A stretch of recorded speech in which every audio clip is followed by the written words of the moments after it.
चीन ने लागू किया अपना नया सीमा कानून। चीन का नया सीमा कानून एलएसी सीमा पर भारत के लिए बना बड़ी मुसीबत। चीन के सरकारी समाचार पत्र ग्लोबल टाइम्स ने दी भारत को एक बार फिर युद्ध की धमकी।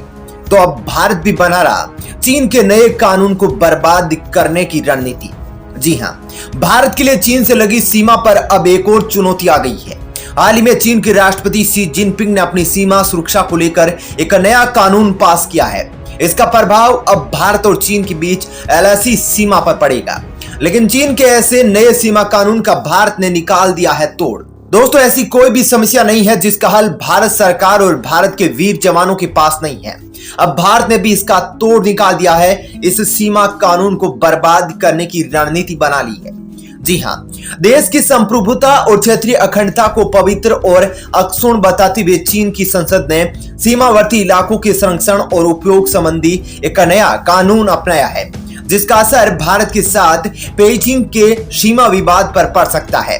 सरकारी समाचार एजेंसी सिन्हुआ की खबर के मुताबिक नेशनल पीपुल्स कांग्रेस एनपीसी की स्थायी समिति के सदस्यों ने शनिवार को संसद की बैठक के दौरान इस कानून को मंजूरी दी। यह कानून अगले वर्ष 1 जनवरी से आएगा। इसके मुताबिक पीपुल्स रिपब्लिकन ऑफ चाइना की संप्रभुता एवं क्षेत्रीय अखंडता पावन और अक्षुण्ण है। सिन्हुआ के मुताबिक कानून में यह भी कहा गया है कि सीमा सुरक्षा को मजबूत करने, आर्थिक एवं सामाजिक विकास में मदद लेने, सीमावर्ती क्षेत्रों को खोलने, ऐसे क्षेत्रों में जनसेवा और बुनियादी ढांचे को बेहतर बनाने, उसे बढ़ावा देने और वहां के लोगों के जीवन एवं कार्य में मदद देने के लिए देश कदम उठा सकता है। भारत के साथ नहीं सुलझ रहा है विवाद। चाइना अपनी सीमाओं की रक्षा, सामाजिक और आर्थिक विकास में समन्वय को बढ़ावा देने के लिए उपाय कर रहा है। चाइना अपने पड़ोसी देशों से समानता, परस्पर विश्वास और मित्रतापूर्ण वार्तालाप के सिद्धांतों का पालन करते हुए पड़ोसी देशों के साथ जमीनी सीमा संबंधी मुद्दों से निपटेगा और काफी समय से लंबित सीमा संबंधी मुद्दों और विवादों को उचित समाधान के लिए वार्ता का सहारा ले रहा है। भारत के साथ चीन की यह बातचीत की नीति नहीं चल रही है। चाइना ने अपने 14 पड़ोसियों में से 12 पड़ोसी देशों के साथ तो सीमा संबंधी कानून सुलझा लिए हैं, लेकिन भारत और भूटान के साथ उसने अब तक सीमा संबंधी समझौतों को अंतिम रूप नहीं दिया है। दरअसल दोस्तों, यहाँ एक बात समझनी बहुत ही ज्यादा जरूरी है कि आखिर चीन ये कानून लाया क्यों और किस खतरे को देखकर चीन ये कानून लाया है। दोस्तों, चीन की अंतर्राष्ट्रीय सीमा तकरीबन 14 देशों के साथ लगती है। 14 में से 12 देशों के साथ अपनी सीमा सुरक्षा के मुद्दों को सुलझा चुका है। अब केवल भारत और भूटान ही बचे हैं। इसके लिए चीन भारत से लगातार बात करता है।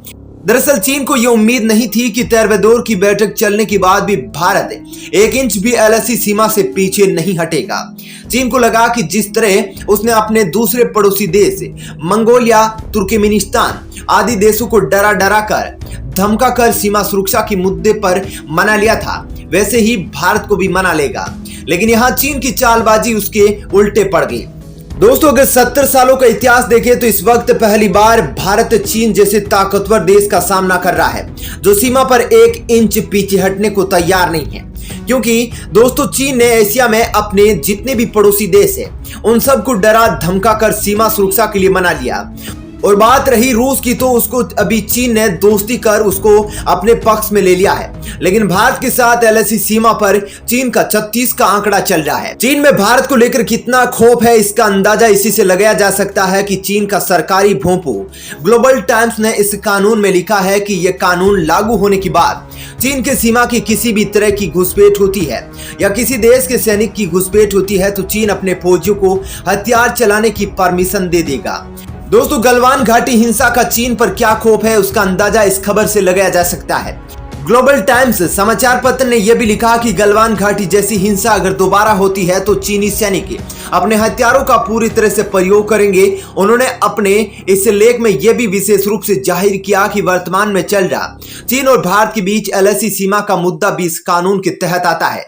और यदि भारत के सैनिक अगर कोई चीनी सीमा में घुसते हैं, चीन के सैनिक हथियार चला सकते हैं। इन हथियारों में इस तरह के हथियार आते हैं डंडे, लोहे की रोड से लेकर बंदूक और राइफल तक।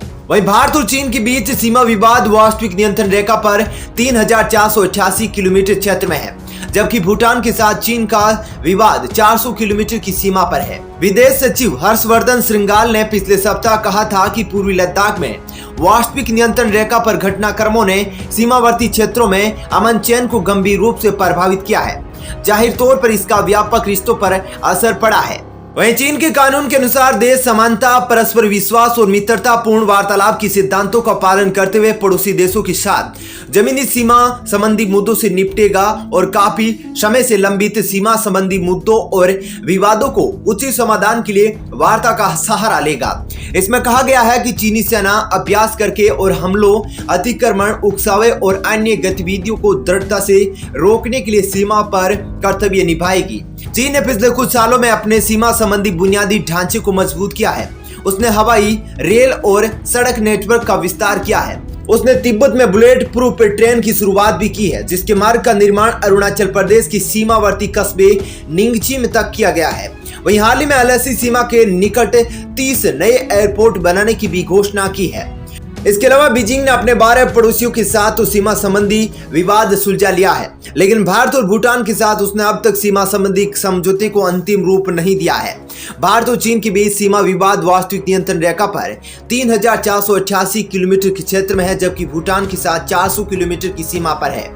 दोस्तों, इस वक्त LAC पर चीन को कड़ी टक्कर देने के लिए भारत ने अपने मिसाइल, लड़ाकू विमान, आर्टिलरी गन, टैंक और जवानों की भारी तैनाती कर रखी है, जिसको देखकर चीन को अब LAC सीमा पर डर लगने लगा है। भारत जब मर्जी चीन की सीमा में घुस सकता है और उसका सबूत यह है कि भारत ने एक हफ्ते पहले ही चीन के 200 सैनिकों को कुछ घंटों के लिए जबरदस्ती अरुणाचल सीमा में घुसने पर हिरासत में ले लिया था, जिससे पता चलता है कि भारत को अब चीन और चीनी सैनिकों से फर्क नहीं पड़ता।